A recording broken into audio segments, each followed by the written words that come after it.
All right, this is class number 2 of our CSE 104, and hopefully if we can hurry, we'll try to get everything done in the next 9 weeks and the next 9 classes and finish up what's on our seminar part 6 and our seminar part 7.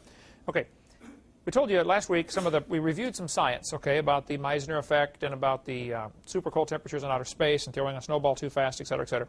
I'm going to give you the Hovind theory of what I think happened. This is not all original with me. Nothing's original with me. But I've put together bits and pieces that I've gleaned from various places that I think make sense about what might have caused the freezing of the mammoths, the tilt of the earth, the beginning of the seasons, the cracking of the crust of the earth, all these things that apparently happened at the time of the flood. Here we go. First I'm going to tell you what I'm going to tell you, and then I'm going to tell you, and then I'm going to tell you what I told you. That's supposed to be a good teaching technique, okay? So I'm going to go through real fast first, 8 points I want to cover, and then we'll go through and talk about each point. Number 1, I think Noah and the animals got safely into the ark. God shut the door. Number 2, a 300-degree below zero ice meteor, in space is full of ice comets, came flying through the solar system and began to break apart. As it broke apart, some of the fragments got caught and became the rings around other planets. Saturn, Uranus, and Neptune have rings around them, ice rings. We'll get into that in a minute. And some of the fragments hit the planets and caused craters like the moon, and some of the fragments hit the Earth and landed on the North and South Pole, freezing the mammoths. Point 3, as it approached the Earth, it shattered in space. Super cold snow and ice rained down around the poles, mostly around the North and South Pole. Then this sudden dump of ice caused the Earth's crust to crack, which released the fountains of the deep. The rapid spreading of the ice caused all the Ice Age effects, carved out the Great Lakes, made all the drumlins and terminal moraines, and we'll talk about that in a minute. It buried the mammoths in super cold snow, 300 to 400 below zero, so they suffocated, standing up, and froze in 3 to 5 hours. It was so cold. It caused the Earth to wobble for the next few thousand years, and it made the canopy that used to protect the Earth collapse, because cold air hits warm air, rains, all the rain came down, the canopy's no longer up there. We're not protected like they were before the flood, and the Earth was completely covered by water. Then, during the first few months of the flood, the dead animals settled out and were buried. Those became fossils. Swirling waters deposited great piles of dead plants and animals, and they became coal and fossil graveyards over the next few hundred years. During the last few months of the flood, the unstable plates of the fractured Earth shifted, moved around. Pieces lifted up, other places sank down. Thin spots would sink down, and the water would rush in, filling it in to make an ocean. The places where it lifted up would become the mountain ranges. On the way from the top to the bottom, it's going to wipe out a lot of canyons, or wash out a lot of canyons in a hurry. So canyons were eroded because the sediment was still fairly soft after the first few hundred years after the flood. Over the next few hundred years, the ice caps generally retreated from Kansas City clear back to where they are now in Alaska. This would add water to the ocean, making the oceans colder, deeper, and wider, which is why we have a continental shelf, which we'll get into in a minute. Cold water absorbed carbon dioxide, and lifespans were shortened in the days of Peleg because of the lack of greenhouse gases, which allowed more radiation in, and numerous factors probably entered in here, but lifespans were shortened in the days of Peleg. Lastly, the Earth still shows the effects of this devastating flood as a reminder of God's hatred for sin. Okay, start at the beginning now. I told you what I was going to tell you. Now I'm going to tell you. Noah and his family got into the ark. The Lord said unto Noah, Come thou. Now, there's an awesome sermon right here. God didn't say, Go into the ark. He said, Come into the ark. So where does God have to be in order to say that? In the ark. Now that'll preach, okay? There's a sermon in there somewhere. Somebody ought to find that one, okay? I don't mind going on a year-long cruise with a bunch of animals if the Lord's in there with me. The Lord said, Come thou and all thy house into the ark, for thee have I seen righteous before me in this generation. Of every clean beast shalt thou take to thee by sevens, the male and his female, and of the beasts that are not clean by two, the male and his female. Now there's always been some interesting questions about this verse, because what was clean and unclean was not really revealed until Moses, in about 1,000 years after this flood. At least that's when Moses wrote the book of Leviticus and said certain animals are clean, it has to have a split hoof and chew the cud and all that kind of stuff. Apparently, it was always common knowledge what was clean and unclean, because Noah apparently knew. Maybe this is something God told to Adam, but it simply wasn't recorded in the Bible until this time, until Leviticus. We don't know. But this is a question of, how did Noah know what's clean and unclean? It just may have been common knowledge. Why did he take 7 of some? Well, there have been a lot of speculation on this. The Bible does not tell us. Okay, but let me give you some of the theories of why he may have taken 7. After the flood, of course, they're going to have something for sacrifice. If you only have 2 of each kind and you sacrifice one of them, you now have a problem getting that species to keep going, right? That may be one reason. Another reason, when it says he took 7, it doesn't say if it's 7 pairs or just 7 animals. And people have argued, was it 7 pairs or just 7 animals? I don't know. I don't see where the Bible gives us enough to be clear on that either. It says, take them by 7s, the male and his female. Some people have argued that he took 1 male and 6 female, like farmers do with their cows. You have 1 bull or 1 deer, have 6 female deer and 1 male deer. That's typically what happens in nature. Okay, one has his harem or his herd, and that may be, you get a lot of genetic variety that way in a hurry.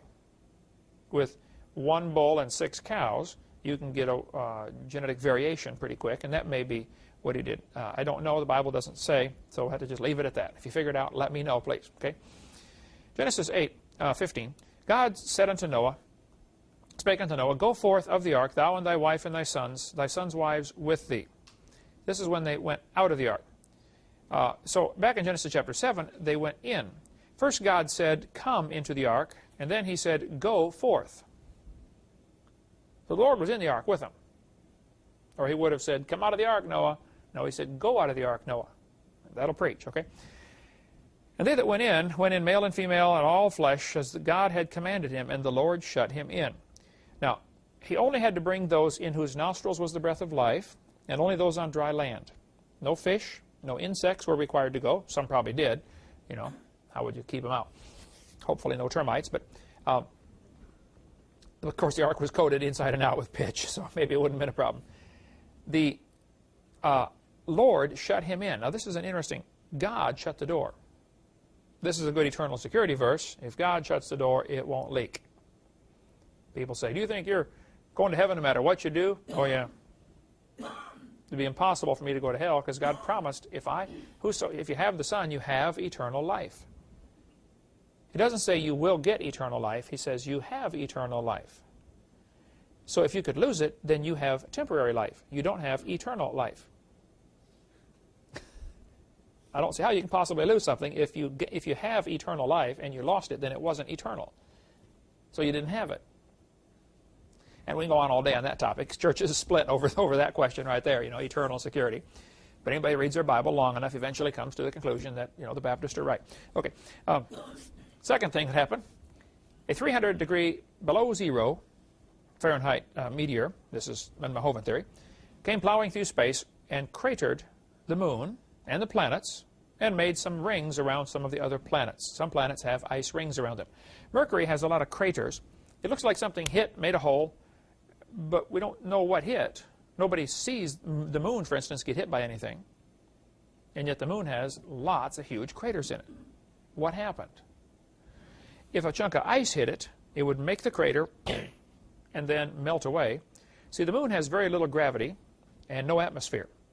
And it turns so slowly, it takes about 29 days to turn one time. It also happens to go around the Earth in 29 days, so we always see the same side. But because the moon is turning so slowly and there's no atmosphere to insulate it, it gets extremely hot on the daylight side, about 250 degrees. So if a chunk of ice hit, it would vaporize. Now on the dark side, it would stay frozen, but within a month, it'd be gone. So some have argued that maybe ice is what made the craters on the moon. I don't know. A chunk of ice certainly would do that and leave those features behind. Several planets, Saturn, Jupiter, Uranus, and Neptune, have ice rings around them. Why? Nobody knows where it's from or why it's this way, but they have these rings around it. Saturn's rings, of course, are famous, and you can see them with a telescope from here. We were out the other night looking at Saturn's rings, just unbelievable. But these rings are made of ice and rock, but lots of them are just plain chunks of ice floating around. Where did they come from? One theory is it came from this ice meteor. Okay, point number 3. As this ice meteor approached the Earth, or fragments of it, it shattered in space just like throwing a snowball too fast. It blew apart in space, and it ended up with the shotgun effect, coming down as a zillion pieces of super cold ice crystals. Some people have argued, oh, no, you can't have an ice meteor come through the Earth because the Earth has an atmosphere and it'll melt it. I understand all that, okay? If the pre-flood world had a canopy of water above the atmosphere and squeezed it down to maybe 20 miles of atmosphere, today we have 100 miles. Let's just pick a number. Say it was 20 miles thick or 10 miles thick. Adam wouldn't care. I mean, 10 miles is, you wouldn't bump your head on it, okay? It would double the air pressure. Plus, an ice meteor now, if fragments are coming through, sure, a lot of them get vaporized, not only from the temperature, but from the friction, you know, just building on friction. But just like you can spray a hose right through the middle of a fire, you get a stream of water going right through a fire. Some of it makes it right on through. Some of it gets vaporized, you know, but some of it makes it through. You get enough going in one direction, you get a cold channel through the middle of a hot fire, and you can actually spray a hose right through a bonfire. I think you could do the same thing with a stream of ice coming in toward the poles. You would get, it would develop a cold channel where a certain percentage of it would survive the journey. And as this goes along, a bigger percentage survives the journey because your cold channel is developed through the atmosphere, a cold tube, so to speak. Okay. The Earth's magnetic field dips in at the poles, and super cold ice, I understand, can be easily statically charged and has very different properties. This is a girl with a hairdo on a Van de Graaff generator. You've seen those before. You get them all charged up and the hair stands up.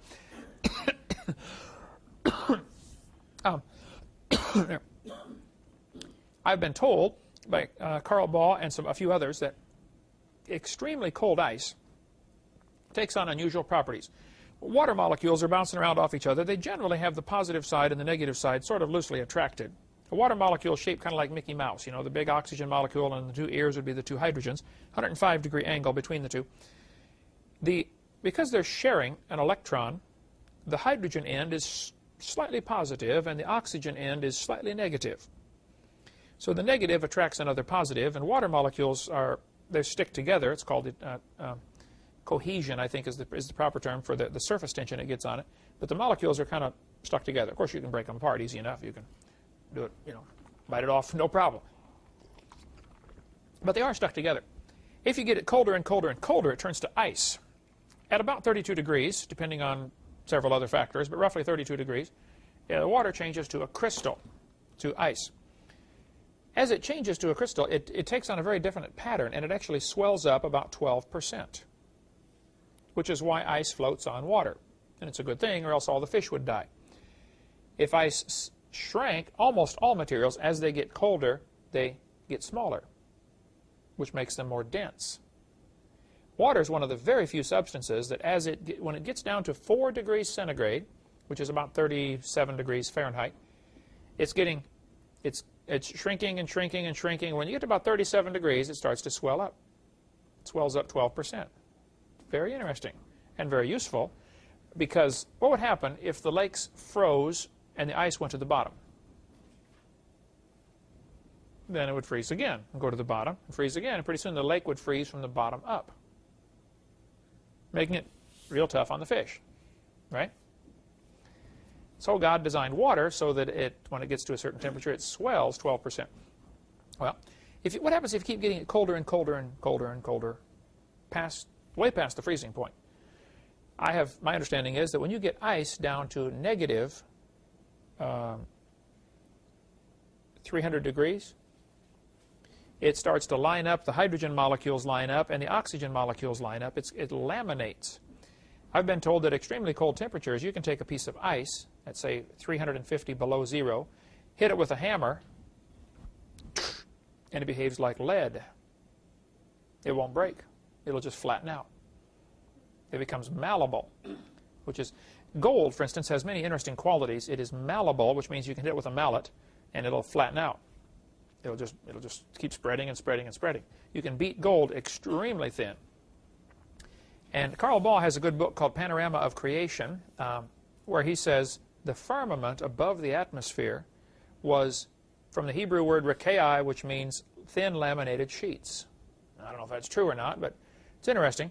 that if the firmament was indeed a layer of ice, say 6 or 10 inches thick, I don't know, enough to compress the atmosphere, and it would be suspended then by the Earth's magnetic field, because it would be magnetic.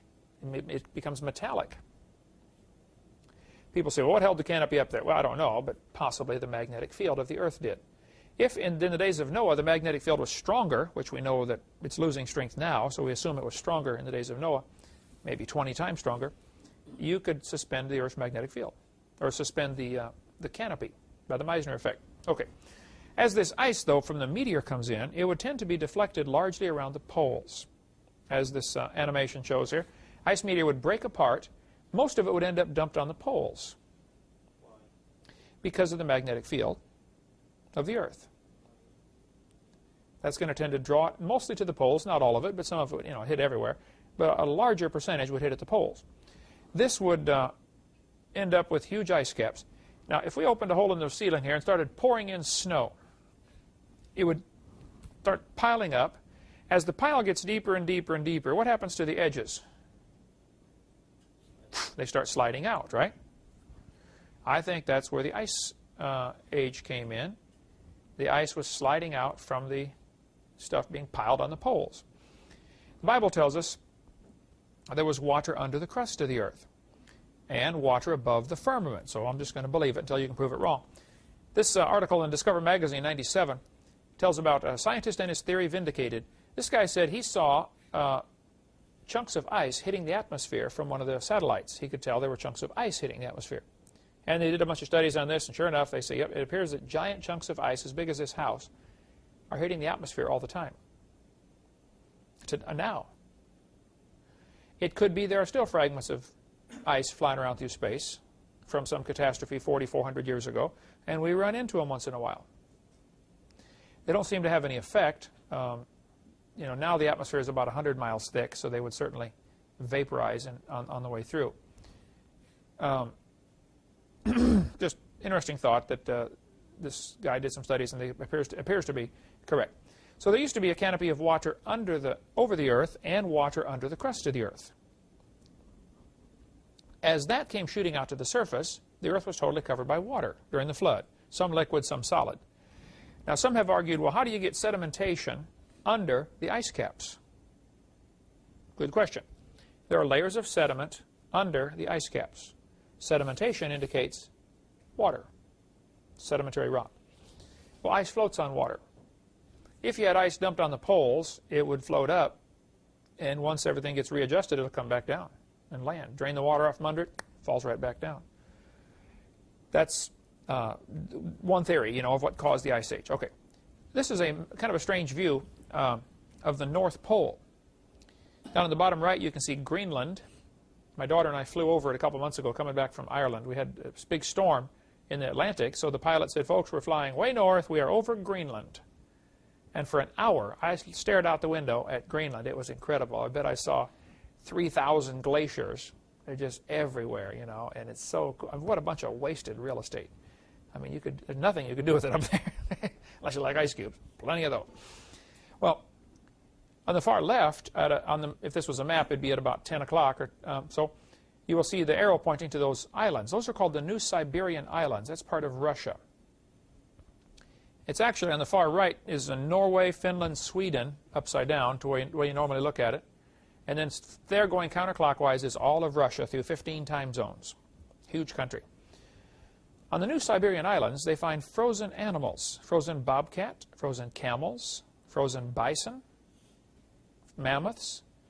One man said there are so many frozen animals and bones of animals up there, you can hardly walk on the ground. Just as you walk, you're almost constantly on dead animals, dead carcasses. Well, what happened on the New Siberian Islands? All over this northern region, there are frozen things found. When they drill through the ice, like this coring machine shows here, they drill through to test the thickness. This map from of the South Pole says the greatest ice thickness ever measured, 14,000 feet. Nearly almost 3 miles of solid ice. As in Greenland, the enormous overburden has depressed the continent. Antarctica, that would be isostatic rebound if it melted. It would lift up. Antarctica stores 7 million cubic miles of ice, most of the world's supply. If melted, it would raise the level of the oceans 250 feet. Let's see, how far are we above sea level right here? About 60? We'd be in trouble, wouldn't we? Most of Mississippi would be covered. I don't know what the elevation of Memphis is. I think Memphis might be 300 feet above sea level.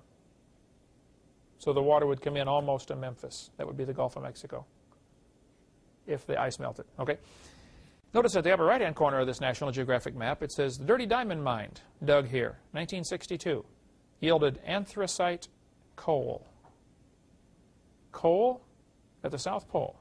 Interesting. There are no trees at the South Pole. What happened? Admiral Byrd reported, when he got near the South Pole, he reported frozen palm leaves. Well, we have a hard time getting palm trees to grow here in Pensacola. You know, you get a cold freeze and it kills them. We're 30 degrees from the equator. You would never get palm trees to grow at the North or South Pole. And there are leaves there. So, all over Antarctica, we'll get into this in a minute, they find leaves, evidence of plants, even dinosaurs, frozen and petrified at the South Pole, near the South Pole. Two things could have happened. Three things, actually.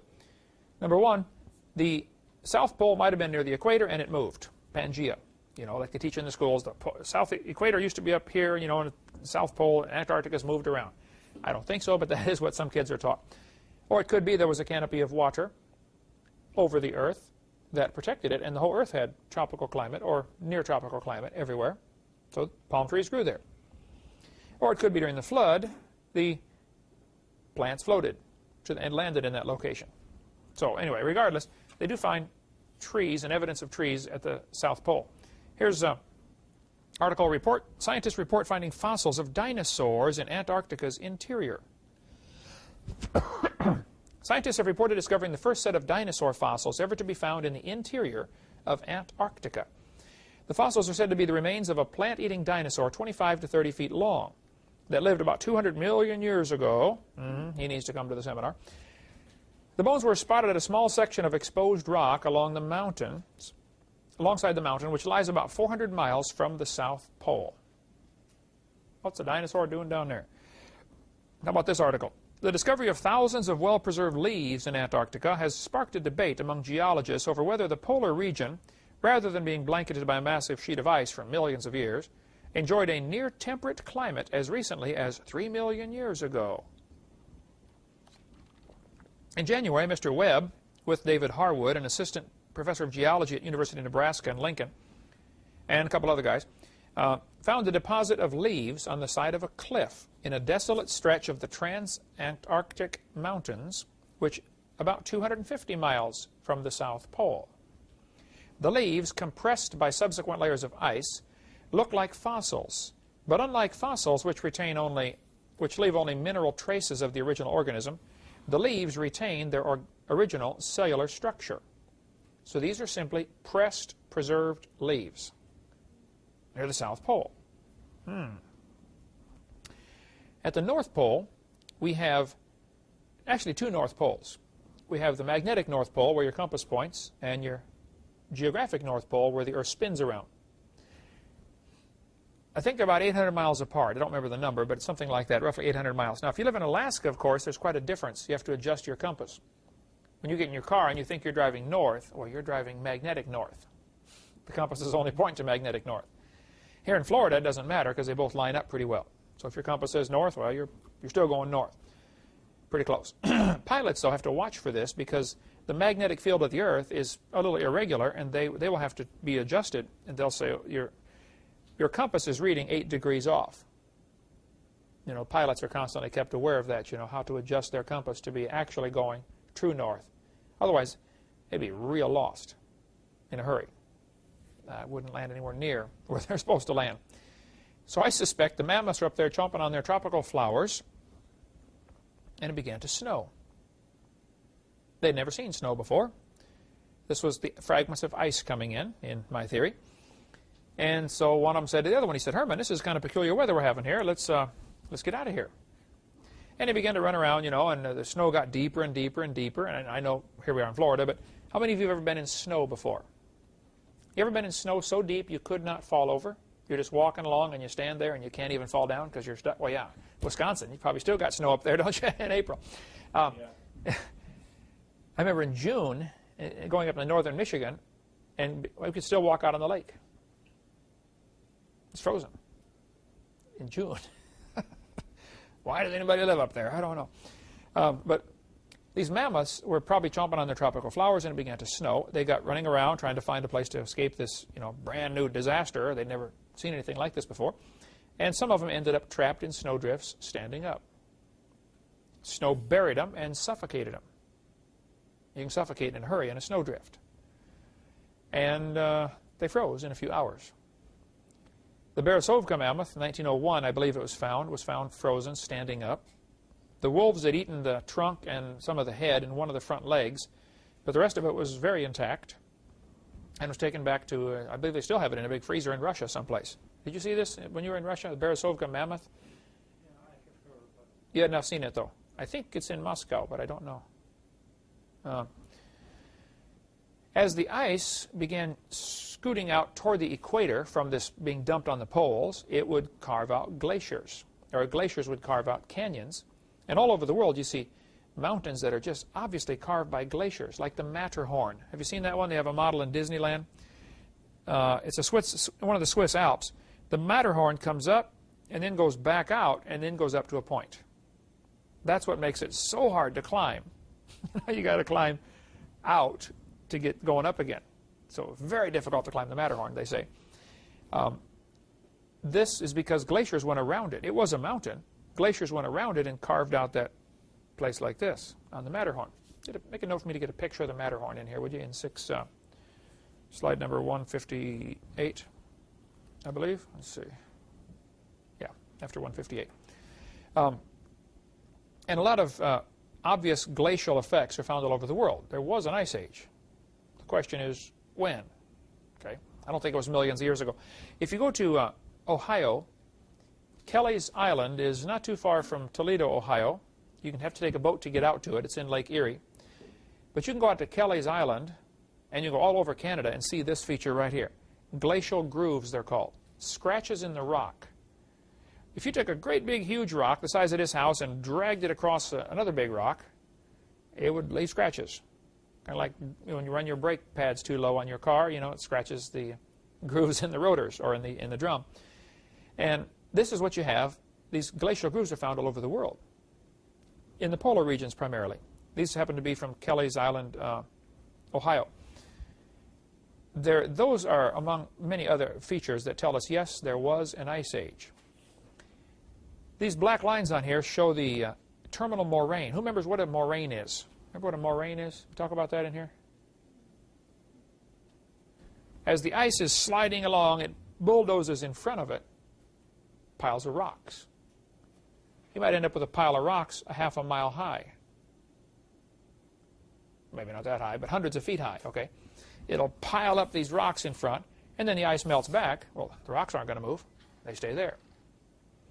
And there are all over Illinois, Indiana, Wisconsin, Michigan, Minnesota is covered with obvious effects of an ice age because there's these piles of rocks. Now, over the last 4,000 years, a lot of dirt has blown in, and now there's trees built on. It looks like just a mountain, a hill. But if you dig down into it, it's full of big rocks. So, the Earth is totally covered by water. The cold spots on the North and South Pole, then, from this ice being dumped there, in my theory, would send out a cold wave. Like when you open the freezer, the cold air comes flowing out toward you. You can actually see the cold air flow out. The cold air moving off these polar ice caps would hit the warm air, causing it to rain. The canopy of water that used to protect them rained for 40 days and 40 nights. And all the sewers backed up, and everybody drowned. So this canopy is now gone, fell down at the time of the flood. Genesis 7. In the 600th year of Noah's life, in the second month, the 17th day of the month, the same day were all the fountains of the great deep broken up, and the windows of heaven were opened. And the rain was upon the earth 40 days and 40 nights. The flood water did not all come from the rain. I think the water for the flood came from 3 sources. Rain, 40 days and 40 nights. Be a good quiz question. Where did the water for the flood come from? Most of it came from inside the earth, right here. The fountains of the deep were broken up. It was subterranean water that simply came to the surface. If there was water underneath and all that water is put on top, the land then is going to sink down, and some pockets of water will be trapped. Some escape, some don't, and you end up with huge aquifers today. Oftentimes they'll drill down and drill into underground lakes. Massive amounts of water still trapped down in the ground. So the flood lasted a year. At least Noah was in the ark for a year. Probably the actual flood lasted 6 to 10 months. We don't know. But Noah didn't get out till a year after he got in. Here's the book of Jasher. How many have ever heard of the book of Jasher? Do we have that in the bookstore? Okay. This is not part of Scripture, but it is very interesting reading. Okay, it's mentioned twice in the Bible, in Joshua 10, verse 13, and in 2 Samuel 1, verse 18. It says, "Is not this written in the book of Jasher?" Well, where's Jasher? Okay, it's not in the Bible. Well, we have the book of Jasher if you want to buy it. I don't know the cost on it. Happen to know you're doing the catalog. It's $10, is it? Okay. Yeah, right there. Okay, thank you, Daniel. I need guys like you around here. Here's what the book of Jasher says. In Jasher 6:11. "And on that day the Lord caused the whole earth to shake, and the sun darkened, and the foundations of the world raged, and the whole earth was moved violently, and the lightnings flashed, and the thunder roared, and all the foundations in the earth were broken up." Interesting. They were having some bad weather. Jasher is kind of retells the whole Bible story, Old Testament, just different perspective. Apparently not inspired of God, but inspired. Somebody was inspired to write it. Not of God, but just inspired to say, well, we ought to tell this story to the grandkids. And there's a lot of interesting things you can learn. Sort of like the Archko volume. Anybody heard of the Archko volume? A-R-C-H-K-O. Jan, you've got to read the Archko volume. I'll get it during the break. He'll take a break in a minute. I'll go get the Archko volume and show that to you. Matter of fact, we're on part 4, so it's a good time to take a break right here. Take a break. When we come back, we'll talk more about the flood. Did you do the 3? All right, let's take up here a little bit. We mentioned during the break we would try to get the book of Jasher. Just interesting reading, okay? If you like to read extra biblical history, the Archko volume, which I mentioned, is absolutely incredible. We don't sell it. We probably should. It is so good. This German scholar, I don't know, 150 years ago, I don't remember the story now. It's been a couple years since I read it, but he got to thinking, if Jesus was such a famous person, surely there are some other records besides the Bible. He went back and searched ancient libraries all over the place and found interviews and court records about the life of Jesus that are not mentioned in Scripture. He tells all about how he discovered the records. A very fascinating story there. For instance, Jonathan was sent to interview the shepherds. This is the letter of Melcher, priest of the synagogue at Bethlehem, Sanhedrin 88b by R.J.O.S.E., order number 2. Jonathan, son of Heziel, questions the shepherds and others in Bethlehem in regard to the strange circumstances reported to have occurred there, and reports to this court. In obedience to your order, I met with 2 men who said they were shepherds and were watching their flocks near Bethlehem. They told me that while attending to their sheep, the night became cold and chilly, and some of them had made fires to warm themselves, and some of them laid down and were asleep, and they were awakened by those who were keeping watch with the questions, "What does all this mean? Behold how light it is." That when they were aroused, it was as light as day. But they knew it was not daylight, for it was only the 3rd watch.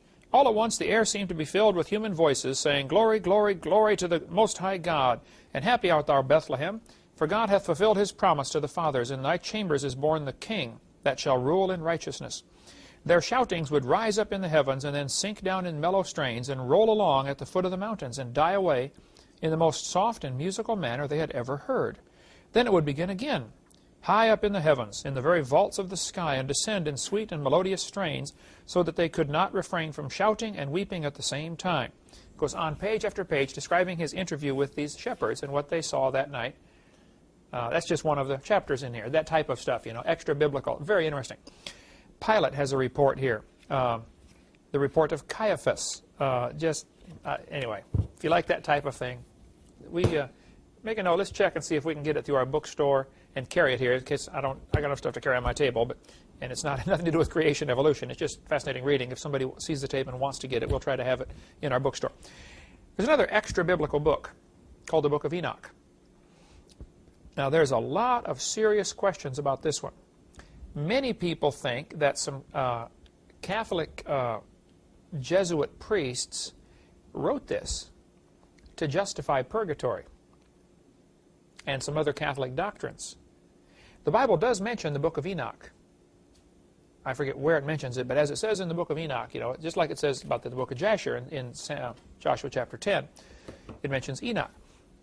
So I don't know if I'd put a lot of stock in this one. There are some real wild stories in here that obviously cannot possibly be true. You know, about people living to be 9,000 years old or something like that. Or people being 900 feet tall. I forget what it was. Oral Roberts and his 900-foot Jesus. But the story may be indeed fabricated. There may be a real Book of Enoch someplace, and this may or may not be it. I doubt that it is, but we have one, and I'm not going to sell that. But if you want to take a look at the beginning, you know, where to get one for yourself, and more extra biblical stuff. Okay, let's go back to the hovind theory.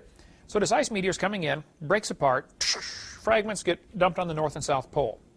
That's why we have leaves there. That's why we have mammoths here, frozen, standing up, food in their stomach. Okay, the dump of ice on the Earth would cause the crust of the Earth to crack like an eggshell. This would release the fountains of the deep, and the ice would spread out, shoving out, dumping it here on the poles, pushing out toward the equator. Eventually it runs out of gas and stops. You know, glaciers would eventually stop, bulldozing ahead of it a pile of debris, which is going to become then a moraine once it melts back. This caused the burial of the mammoths. It caused the Earth to wobble for a few thousand years. Remember we talked about a spinning object that is hit by something? It'll wobble around, and then finally it'll stabilize. I suspect the Earth was more perpendicular to its orbit around the Sun as the Earth was spinning. Toward the east it goes. So if it got clobbered, the extra weight would cause the spinning Earth to wobble around. Today we're tilted over 23.5 degrees, still spinning, and wobbling a little bit, not much today. Are the other planets more perpendicular in their... They're all different. Yeah, some are real perpendicular. Uranus is 98 degrees tilted. It spins like that as it goes around the Sun. Venus spins backwards, real slow. I think it's 243 days, if I recall, for one day. Yeah, real slow, something like that. Plus their year is about the same. Maybe it's their day is longer than their year. I don't know. You can look it up in an earth science book. That I don't recall about it rolling on its axis. I know it's tilted. I think it's 98 degrees tilted over, if I recall. It's been 12 years since I taught this stuff. But I know where to find the information as it goes around, like so. Pluto apparently is spinning backwards. Venus is spinning backwards, and Uranus is spinning sideways. The other six are turning all the same way. Okay, so the Earth wobbled around for a few thousand years. The cold air made the canopy that used to protect the Earth collapse, rain down, 40 days, 40 nights of rain, fountains of the deep squirting water up through the cracks, and everybody drowned. Earth was completely covered by water. The Bible says in Genesis chapter 7, "And the waters prevailed exceedingly upon the earth, and all the high hills that were under the whole heaven were covered." Now, I can't comprehend guys like Hugh Ross and ministries that would support Hugh Ross, but Hugh Ross says it was a local flood in the days of Noah. How does you can read that verse and say it was a local flood? He says there's no reason for God to kill everything at the South Pole because there weren't any people there. Why kill the penguins? That's what Hugh Ross says. So Noah lived in the Mesopotamian area is what Hugh Ross says. And how he knows that, I don't know. Mesopotamia is the region around the Black Sea or Iran, Iraq today. From Israel probably over to Iraq, Iran, maybe Afghanistan is called the Mesopotamian region. We know the ark landed there. That doesn't mean he took off from there. Does it? Let's say Noah's in the ark for a year. Let's just assume he was floating for at least 6 months. How far could you float in 6 months? Around the world twice, probably, right? There's absolutely no telling where he built the ark. There's no telling where the Garden of Eden was. After they got off the ark, they probably saw some rivers and said, wow, that looks like the river Euphrates. So they named it Euphrates. Doesn't mean it's the same river. People came from Hampshire to America and called it New Hampshire. It is not the same place, okay? And York and New York. And there's a lot of places like that here that are named after what reminded somebody of something else. Yeah, England and New England. There you go. Sure. So it'd be silly to say, well, the Garden of Eden had to be over there in Baghdad, because that's where the river Euphrates is. Oh, come on, think about it, okay? It does not have, that does not mean that's where it was. The Garden of Eden is probably under 500 feet of mud someplace right now, buried in solid rock underneath Pensacola, Florida. Who knows? It could be anywhere. They landed right here. We have no idea where he took off from. But when the Bible says the earth, the water was above the mountains, all the high hills under the whole heaven were covered. Now, it doesn't mention mountains here. It says high hills. Later on, toward the end of the flood, it mentions mountains. Apparently, when God first made the earth, there weren't any giant mountains. The earth was smoother. Now, if you shrank the earth down to this size, 12 inches, all of the water in the oceans would be about that thick. I don't remember the number now, but it would fill 2 tablespoons. It would not even fill 2 tablespoons of all the oceans. It'd just be a thin coating, a little thicker than the paint on this globe. The crust of the earth, say a 20-mile crust on an 8,000-mile earth, you can figure it up, is not much at all. Very, very thin crust compared to the earth at this perspective. Okay. Pushing the mountains down and raising the bottom of the oceans up evens things out, and there's enough water to cover the earth about 1.5 miles deep. And 1.5 miles on an 8,000-mile scale, compared to a 12-inch globe, works out to be barely the thickness of the paint. Certainly not even, probably about the thickness of a piece of paper, maybe, on this globe. On these globes, they put the mountains where you can feel the Rocky Mountains. Yeah, right. If you shrank it down to this size, you couldn't find Mount Everest with a good magnifying glass. It just, you wouldn't notice it at all. It's nothing. So the high hills. Now, Hugh Ross says it was just a local flood in Mesopotamia. Well, the reason he believes that is because he thinks the geologic column represents millions of years of Earth's history. So he has to protect the geologic column. Because if it was a worldwide flood, wouldn't that mess up all the geologic column? Well, yeah, so he don't want that. That's why he says it was a local flood in the days of Noah. And he's simply wrong. Hugh, you're wrong, okay? Get right with God on that topic. Okay. If the earth were reduced to this 12-inch globe like this one, all the waters in the oceans would not even fill 1 tablespoon. I knew I figured it out, the data here. Today, the oceans average 12,000 feet deep. If the earth were smooth, water would be 8,000 feet deep, 1.5 miles everywhere. The average height of the land, and here we are, 60 feet above sea level, right where I think my house is maybe 60 or 70 or 80 feet above sea level in Pensacola. The average height, if you took all of the mountains, Himalaya mountains, Rocky mountains, all of them, if you averaged out all the land above sea level, it'd be 2,600 feet. Oceans average 12,000 feet deep. So if you draw that out on graph paper, 2,600 and 12,000, there's no comparison. There's plenty of water to flood the earth. Skeptics say, well, where do you get all the water to flood the world? Well, they're looking at it today thinking you have to cover Mount Everest. You don't have to cover Mount Everest. You have to push Mount Everest down, and everything gets covered. When they climbed Mount Everest, 1953, Edmund Hillary, first one that we know of, at least to get to the top, when they got to the 26,000-foot level, now Mount Everest is 29,028 feet tall.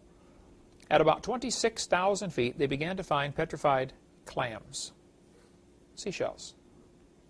I've got buckets of them here in our museum. These petrified clams are interesting. They're closed. How many have been to the beach in Pensacola? You can walk along the beach and find seashells by the zillions, right? You hardly ever find a matched pair, and you never find them closed. If it dies, it opens. very frequently you find the seashells have a hole drilled in them. How many have seen that before? There's a special animal that grabs these clams and with his tongue, I believe, drills a hole, sucks the clam out involuntarily. And as soon as the clam dies, of course, the shell opens up. He relaxes. You very rarely find a matched pair, and you never find them closed if they're dead. And yet all over the world, petrified clams are found closed and petrified. What would that indicate? Buried alive or frozen. Probably buried alive. Underwater landslides. A clam doesn't appear to be too bright. When they panic or something's happening strange in their environment, they clam up. That's where the word comes from. Okay, they clam up. Shut the door till everything goes away, and then we'll see what happened. Okay. Well, if they all clam up and they get buried in a mudslide, they can't open. And they're going to petrify closed. I've got buckets of them here on the shelves. I will show you some later. In some places, they're 10 feet thick. A guy from Opp, Alabama, up the road here, how far is Opp? 120 miles, maybe, 150, whatever. He called me one day and said, Brother Hovind, do you need some more petrified clams for your museum? I said, yeah. Why, do you have some? He said, yeah, they're 4 feet thick in my backyard. Every time he rototills for his garden, he brings up thousands of petrified clams. We were in Texas, in Glen Rose, seeing the footprints there, walking up and down the valleys and the hills around Glen Rose, Texas, and there are huge petrified clams closed in the middle of Texas near Dallas. Well, Dallas is a little ways from the beach, first of all, and these clams are huge. Of course, everything's bigger in Texas, you know how it goes. But they find these petrified clams literally all over the world. I have people give them to me. Also, we find fossilized eggs. Now, an egg is kind of fragile. To petrify an egg, you'd have to bury it quickly in nice, soft sediments that would later harden and preserve it. You can't be smashing these things around. And thousands of petrified eggs have been found. Genesis 7:11. In the 600th year of Noah's life, in the second month, the 17th day of the month, the same day were the fountains of the great deep broken up, and the windows of heaven were opened. I think the earth cracked open because it got hit. Cracks spread around the world like an eggshell or seams on a baseball, and the water came shooting to the surface. Being hit would cause it to wobble. While it was wobbling for a few thousand years, slowly wobbling, seasons would be a little erratic, and people would build temples to line up with whatever. And today the temples don't line up with the sun on summer solstice, the longest or shortest day of the year. Probably for several thousand. It's still wobbling some today.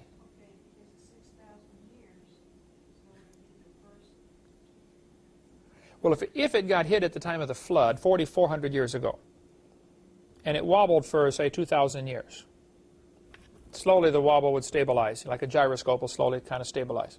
What would the frequency of the wobble be? Don't know. We heard last week when we talked about the Australian astronomer Dodwell and the studies he did on the temples and how the Earth, he said it looks to him like something hit the Earth 4,350 years ago. That was his take on it, because of the wobble. Of course, the Earth is massive. I think it weighs 6 sextillion tons. So the wobble would be, you wouldn't notice it if you're on the Earth. Each wavelength of the frequency? Yeah. Probably maybe a century or scores of years. You would not notice it. You'd probably go through colder winters for a while and then more stabilized climate. And yeah, frequency of the wobble, pick a number, 20 years, 50 years, 100 years. The Earth today still has cracks all over it. Mid-Atlantic Ridge here is a giant crack in the crust of the Earth. San Andreas Fault, the Golden Fault, the Hayward Fault. I've been to many of them. I think when the Earth broke open, though, the water inside would be warmer, maybe even hot. That water comes to the surface. Well, that's going to kill the diatoms. And I'll show you pictures of those in a minute. This is from Walt Brown's book. Now, he has a slightly different theory called the hydroplate theory. He does not buy the ice meteor idea. He doesn't think that's correct, and he doesn't think there was a canopy before the flood. He and I talked for some time, a real nice guy, in when I was in Phoenix, Arizona at the airport, so I called him and said, hey, I got a 3-hour layover. Come on, I'll buy you lunch. So he came over and we had a wonderful time. And I love his book, In the Beginning, one of the best you'll find on creation. I would encourage everybody to read that, but he differs on this. He says, the fountains of the deep broke open. The water came shooting to the surface from these subterranean water chambers. As the water came shooting up, the layer under, you got a layer of rock, layer of water, another layer underneath, which is actually a layer of basalt. Basalt is like lava, hardens into a substance called basalt. It's coming from a melted rock. That basalt would lift up in the crack, and the crack would get wider, and the crust would actually slide off, explaining why in some places of the world we find wrinkled mountains. These are up in British Columbia, Canada. If you take a piece of carpeting and start pushing it across the floor until you hit the wall, and you keep pushing, the carpet wrinkles, right? We find mountains that are obviously compressed from the end. These weren't just lifted up, they're compressed. If the crust of the earth is sliding off of a rising mid-Atlantic ridge, it's sliding into what? I mean, it's not a vacuum out there. It has to eventually, something's crumbling. If the crust is moving anywhere, something else is either crushing or being subducted. Okay, it can't work any other way. In Yellowstone, of course, they have geysers shooting hot water up. I've been to all kinds of places where there's geysers in Calistoga, California, where they have Old Faithful. I don't know, probably 20 geysers are in the world named Old Faithful. Everybody has an Old Faithful. But are there any in Southern California, Daniel? Geysers or hot springs? Well, isn't 29? Hot spring. Yeah. That's right. They got one there at Murrieta Springs. That's right. Okay. That was cool. When at the top, it's like 120 degrees if you want to get in that spa, and as it goes down, it gets a little cooler. It was pretty slick. Oh, Chuck Smith did that. Anyway, these hot water coming out of the ground would kill the diatoms. Now, diatoms are gorgeous under the microscope, but you can't see them without a microscope. Okay, real tiny critters that live in the water. Their body is made of glass, silica. They are so tiny, when they die, they fall to the bottom, and you don't even notice them. The estimates are it may take about 1,000 years to get 1 inch of dead diatoms at the bottom of the ocean. They die, fall to the bottom, the kids die, fall to the bottom, the grandkids die and fall to the bottom. And you build up a layer of dead diatoms. Hey, Jeff, run out to building 4. When you first walk in the door, there are 2 boxes of diatomaceous earth. Bring that in, would you? Just grab one of them. One of them's open. You know what I'm talking about? It's a pretty good-sized box. By the bathroom out there? Well, yeah, right. 5 feet to the... Veronica's cleaning the building out. Walk in the door, go straight ahead 5 feet. You'll see it. Okay. So grab one of those, would you? Diatomaceous earth, you can buy it at the hardware store. We'll bring a box of it in here. Is used for all sorts of things. It's real cheap. It is so tiny, you can spread this stuff around your house, and bugs breathe it into their skin and kills them. It's a perfectly natural insecticide. I don't know of any bugs that can survive. There may be some, but I don't know of any that can survive diatomaceous earth. It's like extremely fine powder. When you feel this stuff, you just think it's like talcum powder or baby powder or something like that. You know, it's just real fine. It's actually these little tiny crystals, if you could see them under the microscope. And they're really gorgeous, all different shapes, you know, cubes and squares and diamonds and triangles. And diatomaceous earth is used for swimming pool filters. It's used for detergents to clean your clothes. For fertilizers, insulation, soundproofing, paper finishes. They will mix diatomaceous earth in with the slurry of wood chips and makes the paper have a slicker surface. When they make paper, diatomaceous earth in there. Soundproofing, oil dry, paint thickeners, the polishes, cat litter, you know, the white crystals you put out for the kitty, that's diatomaceous earth. Paint removers, and scores of other things. In Lompoc, California, so how far did you live from Lompoc? 35, 40 minutes, yeah. Right on the San Andreas Fault. Yep. Welcome to Florida. Glad you're here. We get hurricanes here, but you can see them coming. The largest diatomaceous earth quarry in the world is in Lompoc, California. my understanding is they've been digging it there for quite a while. They think it may be 1,500 feet thick of this solid diatomaceous earth, which Jeff will bring in here if he can find it.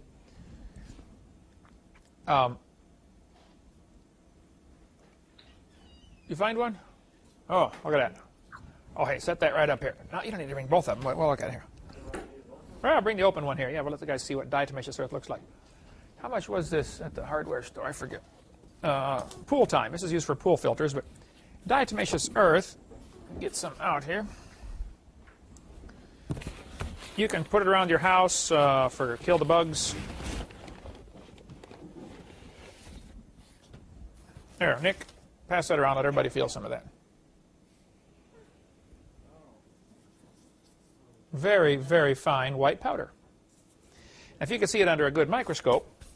Hey, Daniel, by Marlissa's desk, up on the shelf up high, is a big block of diatomaceous earth, extremely fragile.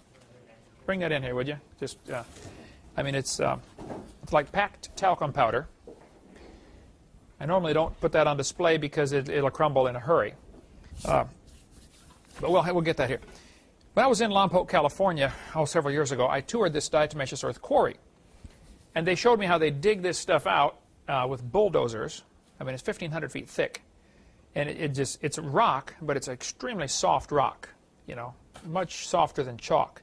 You can just pick it up and just take it with your hand and just crush the rock, you know, to powder like this. Feels weird, doesn't it? Like real small. What happens is each of those crystals is so small, it absorbs a lot of water or liquid. They'll use this stuff for antacid. I believe that's what they use in antacid tablets, you know, because when you swallow it, the powder breaks apart, and each little bit absorbs just simple surface tension, attracts a whole bunch of acid from your stomach. By the way, antacids are the wrong way to treat stomach acid, but that gets in a whole other subject in Bible and health. We'll get into that some other time. When I was there, Lompoc, California is just right smack on top of the San Andreas Fault. I think it runs right through the middle of the town. Matter of fact, the San Andreas Fault does. At diatomaceous earth quarry, Lompoc, California, a remarkable discovery was made during mining operations in 1976.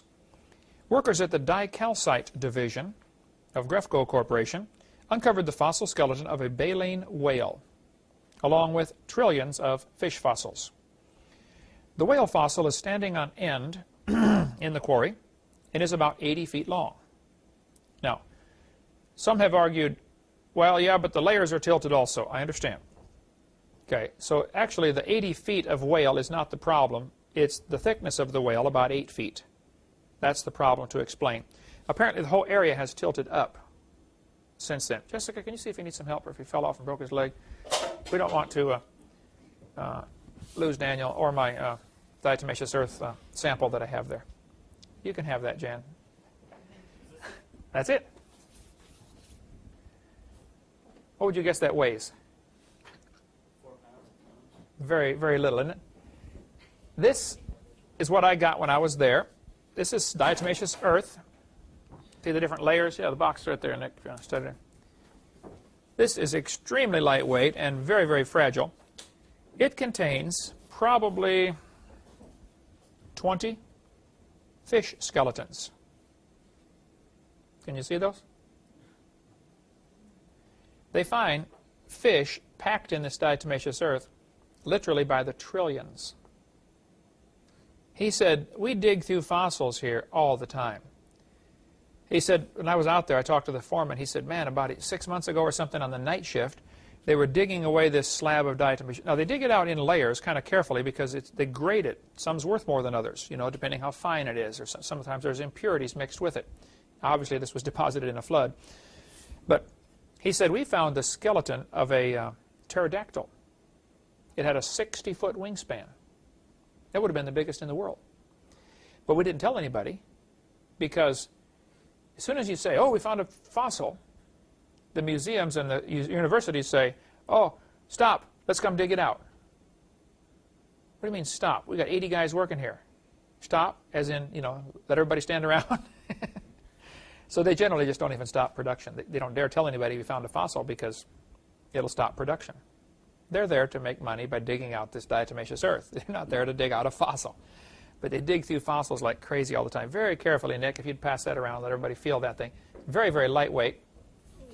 And the more we handle it, the smaller it gets. So we'll put it in the museum in a glass case and let everybody come look at it. But sorry, you won't be able to touch that one normally. You could probably be the last ones to get to touch it because we got our glass shelves up today. So the thickness of this whale becomes a problem.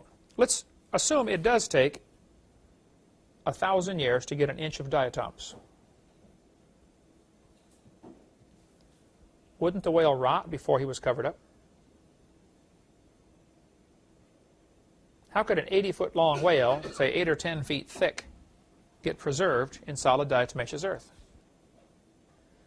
Well, apparently the diatoms formed very quickly. The layers formed very quickly in order to preserve the whale. Wouldn't preserve him otherwise, would it? It's that block of stuff you're holding in your hand there. And it's all rubbing off on you, and that's the diatomaceous earth, okay? I mean, they dig it out by the trainload. Unbelievable amounts of that stuff. I mean, massive bulldozers come in there. Yeah, worse than chalk. It's actually finer than chalk. It gets down in your pores. Very weird stuff. But there's probably, we could count them, but it'd be tough to count, I guess, probably 20 fish fossils. Daniel's going to count them. Over 20, yeah. Just in probably 1 square foot. And this way for several miles. Literally trillions of fish perished, okay? In Dover, England, the cliffs are chalk. Matter of fact, in Latin, the word Cretia means chalk. So the Cretaceous age that the kids learn in their geologic column was named after the layer of chalk found in England and over in France. Cretaceous for Cretia means chalk. There's so much chalk, the evolutionists call this the Cretaceous age, the age of chalk. They have solid chalk, just like you write on the chalkboard with, 300 feet thick. You can break up your yard and write on the chalkboard. Well, chalk is obviously made from marine organisms. So how do you get so much, how many marine organisms would have to die to make a 300-foot thick layer of chalk? It's called calcite. The chalk cliffs of Dover, made of calcite. Genesis 7. The Bible says, the waters prevailed and increased greatly upon the earth, and the ark went upon the face of the waters. See, the waters prevailed. They had the power over the earth there for a while. I think during the first few months of the flood, the dead animals would settle out. The hot water coming out along these cracks is going to kill the diatoms by the zillions. If you poured a gallon of boiling water into an aquarium, what would happen to the fishies? Well, within a certain effective radius, it's going to kill them, right? If they happen to be far enough away, it won't hurt them. But if they're too close to where the boiling water contacts, the temperature rise is too quick and it kills them. I think the diatoms all died within several miles of the San Andreas Fault. And instead of slowly accumulating at the bottom, they all died at the same time. And you got a 1,000-foot thick layer of dead diatoms in a few weeks, preserving trillions of fish and all sorts of other things too found there. These dead animals settle out. The swirling waters, though, deposit piles. You can get water swirling in a pond, and it's really neat the way it separates things on the bottom of the pond. You get gravels to the middle and then sands. It makes concentric rings. Coal would form then, and fossil graveyards over the next few hundred years. Moving water automatically sorts particles based upon their density, based upon a lot of different things, actually. Have you seen those things, the 2 pieces of glass with different color sand inside? You flip it over, and you got those, right? It's your place, right?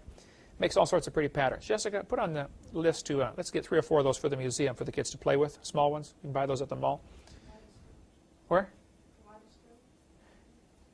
No, 2 pieces of glass with sand and water in between, different color sand. You flip it over, and when it comes down, it makes these different patterns. It automatically separates.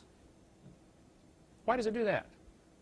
Well, that's just a phenomena of particles falling through water. The denser and lighter are sorted. So some people look at the geologic column of the earth and say, well, this took millions of years for each layer. No, this took 1 flood for all of the layers. It's a matter of looking at it from God's perspective. Underwater landslides can happen. They're called a turbidity current. They do enormous amounts of damage. Scientists are really shocked at how far mud can slide underwater. There was an underwater landslide that cut the transatlantic cable. The mudslide was going 70 miles an hour underwater.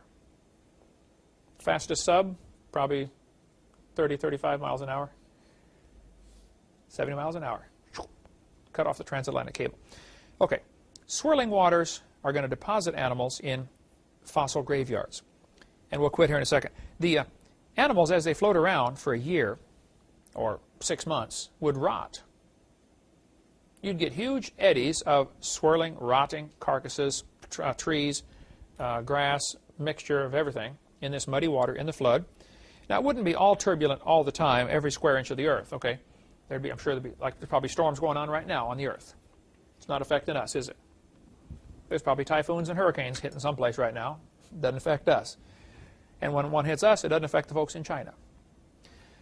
So people say, well, if the flood was so turbulent, how did Noah survive? It'd break the boat apart. Well, duh. Just because it's turbulent one place doesn't mean it's turbulent every place, okay? As these animals rot, they're going to become what's called disarticulated. The bones are going to come loose from each other.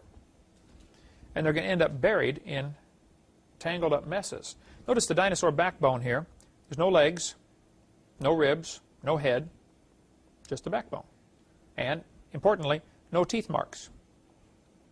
Look at the one above the guy's head here. You see the backbone is bent backwards? These animals were rotting in water before they were buried. If they were being torn apart by scavengers, you would have teeth marks on the bones. You don't. And we'll take that up next class about continuing on the hovind theory. If you can hang on that long or fast forward the tape, if you're watching the tape, we'll get there next time. Thank you so much.